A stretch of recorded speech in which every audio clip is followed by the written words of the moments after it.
Hello everyone, I'm Nikes and we are back for part 10. Everybody keeps making a big deal about how terrible these D-rank missions are, but they're not so bad. They didn't pay all that well, but they were short, and most importantly, Naruto rummaged through a small pouch full of little leaves with dozens of small cuts. They often required so little attention that it offered the opportunity to do small chakra exercises.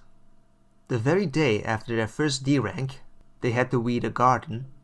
Naruto had reminded Asama of his promise to help her get started on her ninjutsu.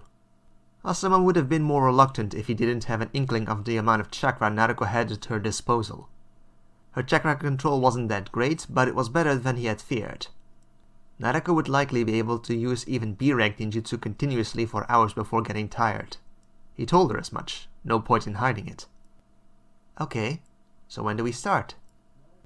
Not so fast, girlie. Before I teach you any jutsus, I first want to find out what element you have.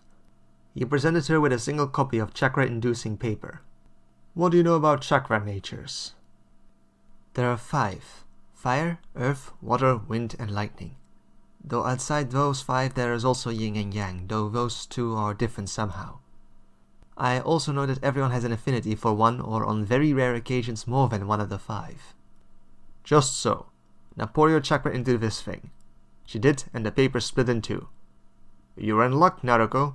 Wind is a rare element in Konoha, and I'm probably one of the few who could teach it to you. Naruto smiled widely. Alright, I'm ready to blow some people away. Asuma blew a thick plume of smoke into Naruto's face, causing her to start coughing. Wrong. Wind isn't for blowing people away. It's for cutting people to shreds. The first thing you need to learn about wind release is that it is sharp. Using it as a bludgeoning tool is just a waste. Though given her chakra reserves, she could probably get away with it, Asuma adds in his head. He gives a short demonstration by throwing his chakra blade clean through a boulder. Asuma was very pleased to see that Naruto was suitably impressed by him.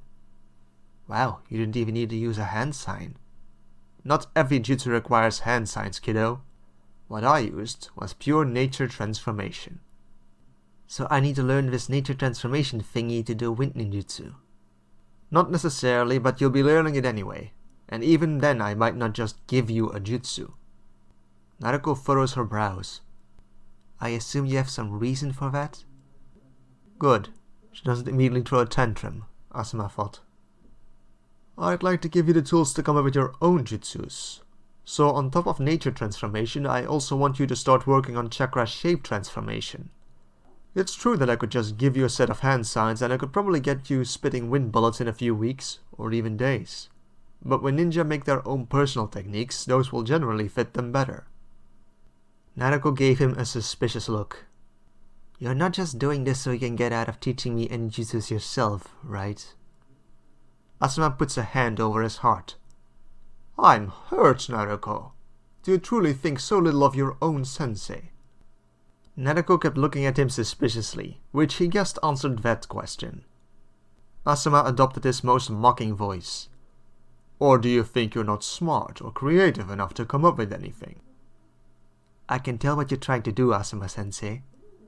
Is it working? Naruto's shoulders sagged. Just tell me where to start. Good. I assume you're familiar with the leaf concentration exercise? Of course, Naruto said. Since chakra control never came easy to her, she had struggled for a long time even with this most basic of chakra control exercises. Well, this time I want you to try something different. I want you to cut the leaf with nothing but your chakra. Once you can do that, we'll move on to the next step. That had been 2 weeks ago by now, and she had finally managed to split several consecutive leaves on one attempt. Asuma had warned her that mastering one element could take years, but she had no intention to take that long. Naruto knew she was gifted with more chakra than most genin could ever dream of, and she planned to take full advantage of that fact. And whatever anyone else said, Naruto wouldn't feel like a proper ninja unless she could somehow blow stuff up from a distance with nothing but her chakra. This desire was further reinforced when she learned from Shikamaru that Sasuke could already throw fireballs around. Maybe she could rope him into going on a date with her if she disguised it under the guise of learning to combine their respective techniques. Wind release jutsus were supposed to increase the effect of fire release jutsus. Hey, a girl could dream, couldn't she? Sakura realized that she had lucked out on her Jonin sensei, if for no other reason than he seemed to be close friends with another Jonin sensei.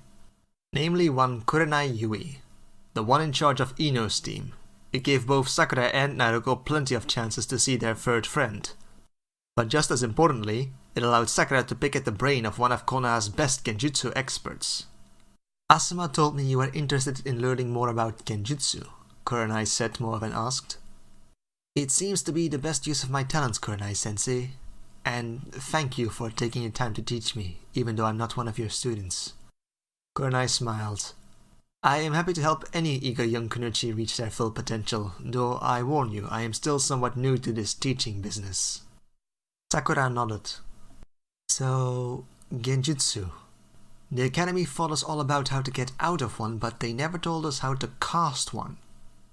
That, Sakura, is because very few ninja will ever get any real use out of casting Genjutsu. It is extremely difficult to use in real battlefield conditions. At least if you don't have some Kekkei Genkai to make it easier. Because it requires such fine chakra control, Sakura guessed. That's part of it, but even if you have that, most shinobi consider actually using Genjutsu to be impractical. Impractical? Forgive me, Kurenai-sensei, but casting illusions on your opponent hardly seems impractical. Kurenai smiled again. You're preaching to the choir here, Sakura. Remember, using Genjutsu is my specialty. But I understand where my fellow ninja are coming from. Tell me, at a base chakra level, what is Genjutsu? Sakura gives the textbook answer. A Genjutsu is when someone controls the chakra flow of a target's cerebral nervous system. This way they can potentially control all 5 of their target's senses. And now for the billion-euro question. How exactly is a Genjutsu user supposed to get their chakra into their enemy's brain? Preferably without them noticing. The books I read gave some suggestions, the biggest one were touch and music. Correct. The easiest way to cast a Genjutsu is to touch your opponent's forehead. Of course, if you can get that close, why not just punch them? It's what many shinobi think it is. It doesn't seem that useful outside of interrogation purposes. Using eye contact is possible, but extremely hard to do unless you have a genetic dojutsu. Sound, and especially music, is often used, but again your opponent will likely notice you doing it. It's not subtle, and subtlety is critical here. If your opponent knows they're under an illusion, they can often break out of it. Still, sound is widely considered the most effective method to use Genjutsu, and the easiest outside of touch. And you should consider it if you want to make your Genjutsu combat-worthy. What method do you use, Kurenai-sensei? Kurenai smiles, and it carries a hint of pride this time. This is what makes me a Genjutsu master. I don't need a medium anymore. I just need to look at my target, use the hand signs, and that's all it takes from me. This took me over a decade to master, however. If you decide to pursue this path, it will take at least as many years until you can do the same. And I will be completely useless in the meantime. Unless you can come up with your own way of getting your chakra into your opponent's brain, or find some other way to contribute. Yes you will be, Kurenai says bluntly. Do you understand now why so few ninja pursue this craft? Far easier to just get better at punching your opponents or sneaking up on them, no? Suddenly Sakura wasn't so sure anymore Genjutsu was the answer she was looking for. I will think on what you said. She was still going to try before just giving up. Sakura realized that an easy path just didn't exist. Kurenai nodded. I shall give you some basic exercises that will help you with casting illusions in case you wish to pursue this path. I won't think less of you if you don't, and in the meantime continue to ask yourself the most important question. How do you get your chakra into your opponent's brain unnoticed?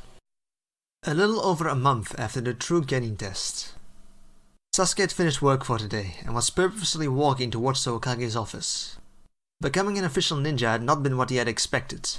Searching for missing pets, painting fences, walking dogs, and actual babysitting? How was this in any way, shape or form relevant for ninjas? At his age, Itachi had been close to being promoted to Ambo squad leader. Okay, granted, Itachi had been allowed to graduate early, and Sasuke hadn't due to this not being a time of war, but it didn't change the fact that he had some catching up to do. Sasuke paused in the middle of the street. His Naruto senses were tingling. He jumped out of the way just in time to avoid Naruto jumping on top of him from a nearby roof. I'm kind of in the middle of something, Sasuke said, hoping she would ignore his words. He was always ready for a good fight. There also weren't any close bystanders that would get in the way. Trust me, Sasuke-kun. Naruto gave that foxy grin that Sasuke had learned to be nervous of. This won't take long. And she attacked him again. They exchanged blows for a while, Sasuke slowly gaining ground on her like he usually did, until Naruto flipped over him and Sasuke saw an opportunity. Normally, Naruto had the sense to tie up her hair before a serious spar, but this time she hadn't. Two large pigtails swirled behind her, two big targets that just begged to be taken advantage of. He grabbed one of them before Naruto even hit the ground, but then her hair slivered over his arm and pulled him off balance. In the next moment, he was hanging upside down from one of his ankles. An ankle that was being held in the air by Naruto's second pigtail. The other one had let go of his arm and was now holding a kunai pointed at his face. Just so you know, right now I could use wind transformation to make my hair sharp enough to cut your foot clean off. I believe this is my round, Sasuke dear. Sasuke clicked his tongue in annoyance.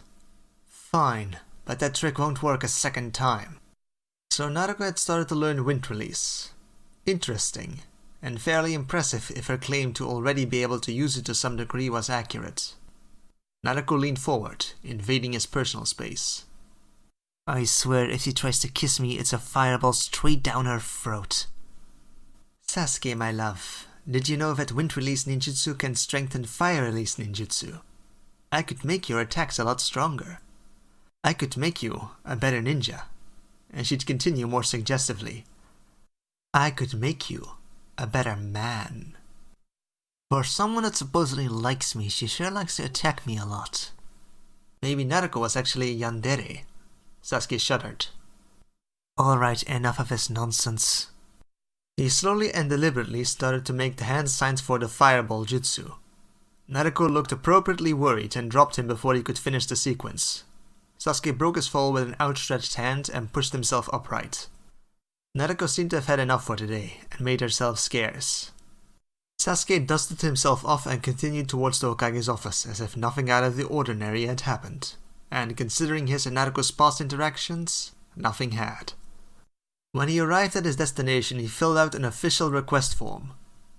I, Sasuke Uchiha, would like to humbly request. The next day, when Team 7 came for their next mission, why would you do such a thing? Shikamaru, in Sasuke's opinion, whined. Sasuke ignored him and turned towards Kakashi, one of those he actually needed to convince. We are ready for this, sensei.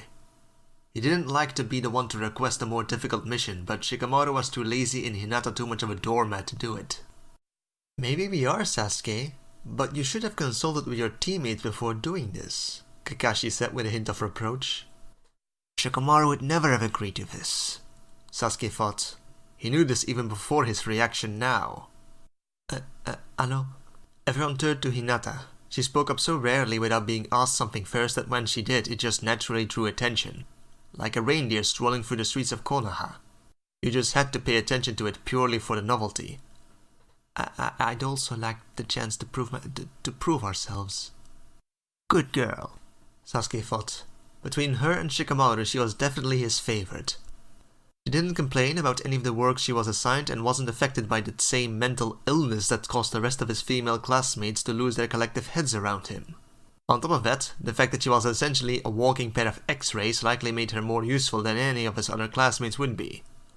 Okay, Naruto would be better to have in a fight, but Sasuke considered that area already covered because he was on the team. This probably wasn't what Kakashi meant when he mentioned teamwork, but Sasuke still thought it was very effective. Hinata could find the enemies and he could beat the shit out of them. It was perfect.